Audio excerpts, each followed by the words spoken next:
la différence avec l'université, elle peut être assez mince. C'est juste une question statutaire. C'est est-ce qu'on est à l'intérieur de l'université, c'est-à-dire est-ce qu'on a passé les épreuves qui permettent d'avoir des postes reconnus et donc de former à son tour des étudiants. C'est ça en fait qui importe.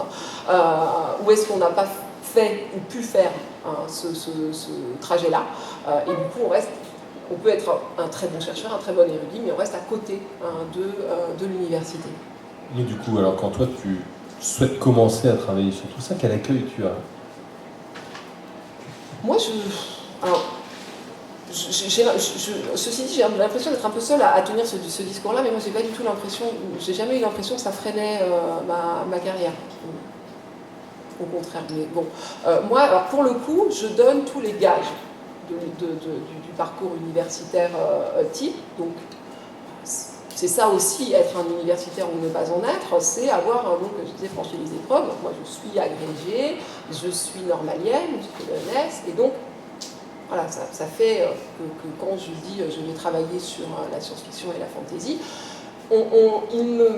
mes collègues ne me regardent pas complètement comme un ovni, voilà, ou me prennent un peu au sérieux.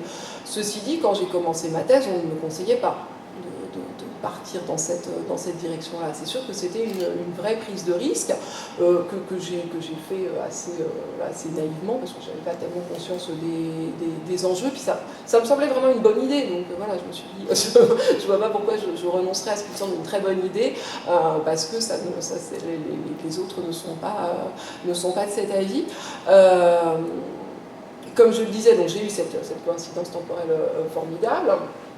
Et du coup, il y a toute une partie de mon travail qui s'est tout de suite exercée dans le sens de la médiatisation, de la vulgarisation du savoir, ou diffusion du savoir. Et c'est des domaines qui sont relativement importants parce que l'université aussi en a besoin. A besoin de justement dépoussiérer un peu son image, de faire connaître ce qu'elle fait, voilà, de faire savoir à l'extérieur qu'elle n'est pas fermée. Parce qu'objectivement, l'université n'est pas fermée. L'université est ouverte, tout le monde peut y aller. Les colloques, j'ai souvent des gens qui m'écrivent pour me dire est-ce qu'on peut venir? Oui, vous êtes absolument les bienvenus, il n'y a pas d'inscription, c'est pas payant, il n'y a rien de spécial à faire. Les portes sont ouvertes. Sauf que les gens ne le savent pas. Et puis, ils ne se sentiraient pas forcément bienvenus parce qu'ils s'ennuieraient terriblement. Enfin bon, il y a d'autres obstacles qui font qu'ils vont ne pas y aller. Mais donc le fait qu'il y ait un certain nombre d'universitaires qui fassent connaître les travaux à l'extérieur, ça n'est pas mal vu. Et puis donc il y en a toujours qui vont considérer, sans forcément en avoir conscience, ce que je fais, ou du moins pas forcément mes travaux, mais du moins mes objets, avec un peu de condescendance ou un peu de mépris, mais de moins en moins.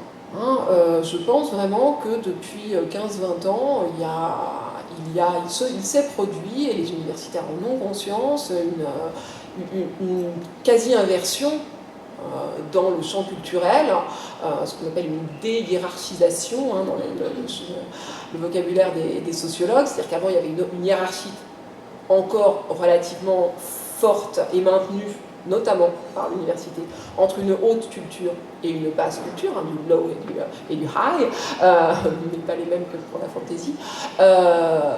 Donc voilà, des choses dont on pouvait discuter dans un dîner en ayant l'air, pour avoir l'air un peu savant, et puis d'autres qu'on pouvait éventuellement aimer pour soi, mais dont il n'était vraiment pas question de parler, comme les séries télévisées ou les romans pour ados. Et ça a cessé d'être vrai dans la plupart des cercles culturels, y compris donc dans ceux qui représentent l'élite intellectuelle de la nation, les universitaires. Harry Potter, tout le monde en parlait en salle des profs, et les gens le lisaient dans le métro, et depuis, voilà, on lit Twilight et on lit 50 nuances de Grey, qui est quand même un peu devant d'autres gens, sans avoir honte, sans avoir à faire un coming out fracassant de j'aime la romance pour adultes. Il s'est vraiment produit de ce point de vue quelque chose de très frappant. Et les travaux universitaires en portent directement la trace. Les travaux sur les séries télévisées sont extrêmement nombreux aujourd'hui, hein, c'est peut-être le sujet de thèse le plus recherché actuellement. Sur les jeux vidéo, sur les jeux de rôle, etc., il y a des travaux qui ont commencé à se faire. C'est ce que j'allais te poser un petit peu comme question. Quand toi tu arrives, effectivement, il y a un contexte qui est favorable. Y a-t-il d'autres gens qui, pareil, empruntent le même chemin sur la littérature de l'imaginaire à ce moment-là? Alors, à ce Ou est-ce moment-là, que tu es une exception, Anne?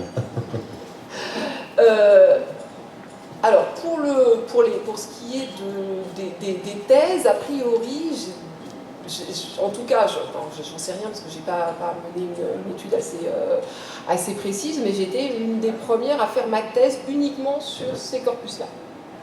Il y avait bien Laurent Genefort, par exemple, mais c'est un auteur de science-fiction, donc le cas est un peu particulier. D'autres universitaires spécialistes vont avoir, je sais pas, je pense à Vincent Ferry, il a fait sa thèse sur autre chose. Il a fait sa thèse sur Proust. Et il travaille sur Tolkien à côté. Ça, c'est souvent une option.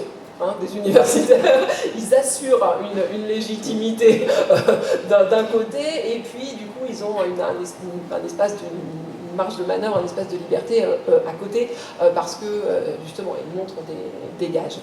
Alors c'est vraiment par Tolkien que tout a commencé. Tolkien, c'est l'auteur par lequel la fantasy a pu entrer à l'université, parce que c'est objectivement un grand auteur, parce que c'est un universitaire lui-même, parce qu'on n'a pas à chercher très loin pour voir à quel point ses travaux sont très érudits et empruntent à de très nombreuses sources littéraires, historiques, mythographiques. Donc il y a un vrai matériau de travail dedans qui est complètement incontestable. Donc c'est lui qui est le plus facilement reconnu, quitte à devenir un peu l'arbre qui cache la forêt, à empêcher parfois la prise en compte d'autres auteurs, mais il a été incontestablement un moteur surpuissant pour faire sortir la fantaisie de l'ombre et du coup faire mieux connaître les autres auteurs. Donc il était tout début des années 2000, il était question de Tolkien, mais absolument partout. Les ventes de ses livres étaient multipliées par le succès remporté par les films, par l'impact des adaptations. Et du coup, les travaux sérieux, les travaux universitaires ont pu se développer en profitant de cet appel d'air.